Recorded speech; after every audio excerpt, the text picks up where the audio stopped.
Hey everyone, welcome back to another video. I need to come clean about something, ladies and gentlemen.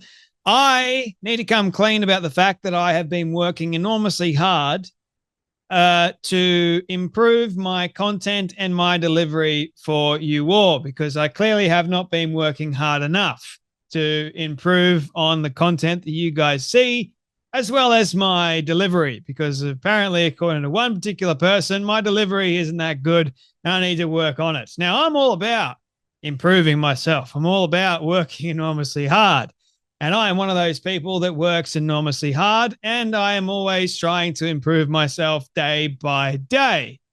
And look, I'm not perfect. I make mistakes, and I know that I can improve on certain areas. It just goes without saying. Like when you do a show like this, you're putting out a lot of content every single day. You're absorbing a lot. There's only so much this brain can take, and there's only so much I can handle. But I am doing the very best that I possibly can for you all, ladies and gentlemen, because I, for the better half, enjoy doing it. So, yes, I just wanted to get that out of the way for you all, in case you were all wondering. I don't think any of you were, but just in case some of you are, I am doing the best that I can. Anyway, that being said, ladies and gentlemen, we can get on to today's topic, which is trans rights versus women's rights. Now, as we know, there's no such thing as trans rights. There's only such thing as space rights, which happens to be male and female, only male and female, not this other category that they want to include into the mix, which is the transgender movement. And they're going, oh, we've got more rights, significantly speaking, than females, because we choose to identify as being females, even though you're actually males. So you want to get this loophole and make it quite extreme. So you've got two sets of rights. You've somehow got female rights and you somehow got male rights, and you combine the two, and lo and behold, ladies and gentlemen, you're unstoppable. That is the transgender movement in a nutshell. So I saw this video from Sal Grover, who I think is absolutely brilliant. She was doing a CPAC speech. And if you know anything that's been going on with Sal Grover and the Tickle versus Giggle case, it is quite honestly bloody insane that a federal judge would go, but sex is changeable, ladies and gentlemen. You can change if you choose to change it.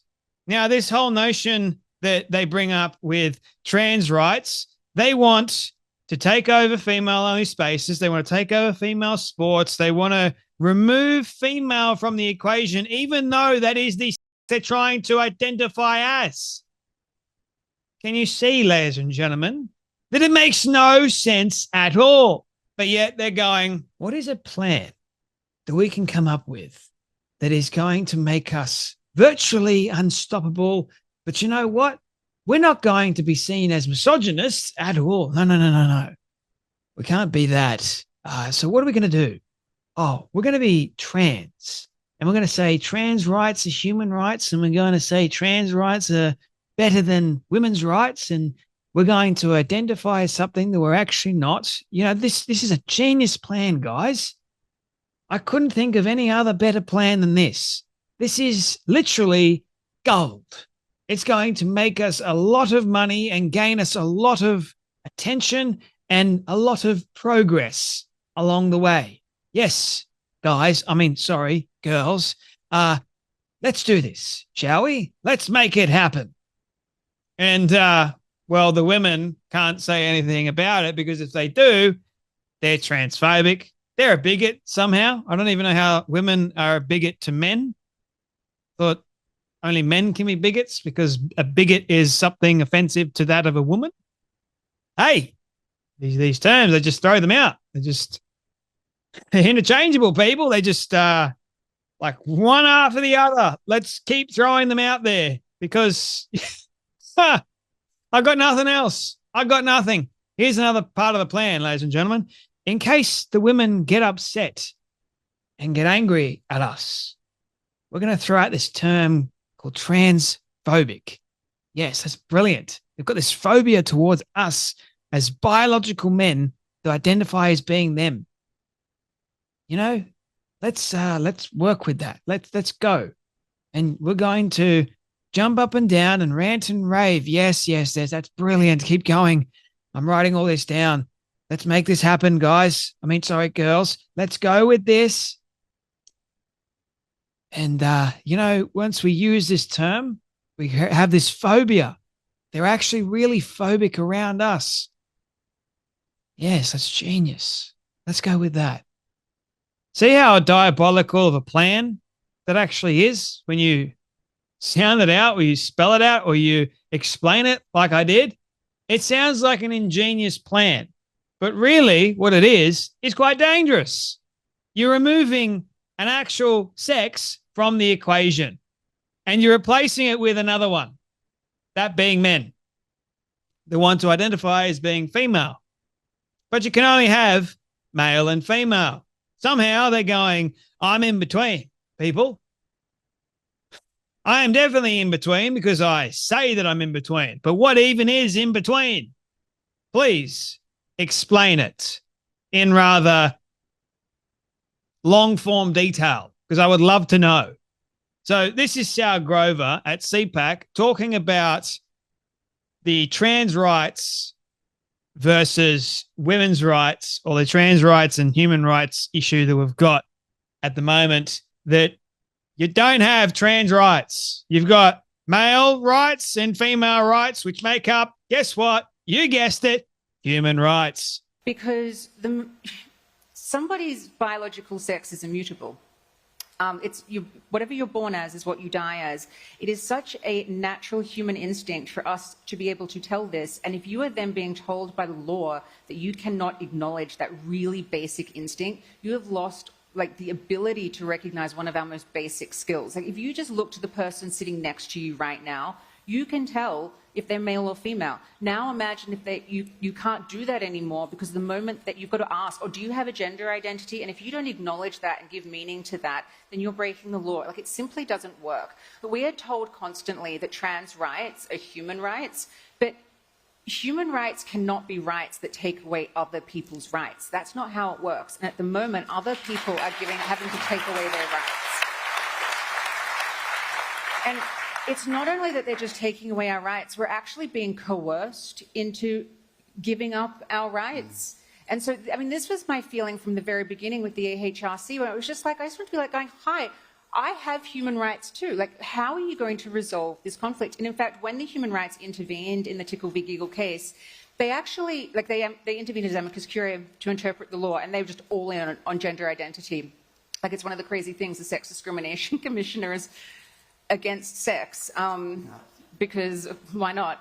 But they literally said there's a conflict with sex and gender in the law and it does need to be addressed. But their solution for that is to just fix it with gender identity. But gender identity is the problem. So you can't fix the problem with the problem. Yeah, man. How dumb do you have to be?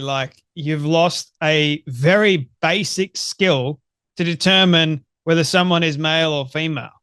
I never actually thought of it like that until she said it. But that is really stupid. If you can't tell, and if you're so ideologically captured by this movement, by going, I honestly, for the life of me, can't tell because this person identifies as being something else. And, this person has put on makeup, they put on a wig, they put on a dress, they put on all these things. They've got fake enhancements. They've got all this sort of stuff on them. And it's really hard to tell. But yeah, you've got the giggle guy. You got the Roxanne Tickle individual that's got no effort whatsoever into changing that person's appearance. And so that person actually looks like a biological dude. So how dumb do you have to be to go, I can't tell whether Roxanne Tickle is a dude or a girl? Because you're so ideologically captured, you're like, it can't be possible. Can it? Can it? Oh, it must be possible because that person said so. Jeez. You got this rather interesting element in this mix, which is the law. If you change the law, you end up in a very tricky situation because you can't say things and you can't do things because the law says that you can't. If you do break the law, guess what happens? You can get into significant trouble, that being jail time, fines, you name it. So when you've got these trans activist types that are yelling and screaming and jump up and down and all the other nonsensical things they love to do nowadays and say that, oh, we've got these trans rights, the human rights and all that sort of stuff, you know, and they're taking over female-only spaces of sports and that, and the women want to stand up and say, no, no, no, get the hell out. We're seeing the women get punished on a scale we've never actually seen before. All because the law dictates that they want to protect men that identify as being women more than they actually want to protect the likes of real women. Did you ever think we'd see the day, ladies and gentlemen? I don't think we did. So what is trans rights? I don't know, because I don't think it actually exists. Human rights exist for sure. Huh. Male and female rights exist for sure. You got sex-based rights. That's it.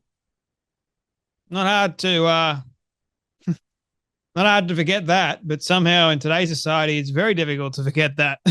And again, I'll say it. How dumb do you have to be to forget something so simple like your biological sex? God help society, but well done, Sal Grover. I'm supporting you all the way. Keep up the fantastic work. Keep fighting for women's rights because we need you to. And I'll continue to do the exact same thing and keep calling out the men that need to pull their head in. Big time. Anyway, you guys take care. You be blessed, and I'll see you all in the next video.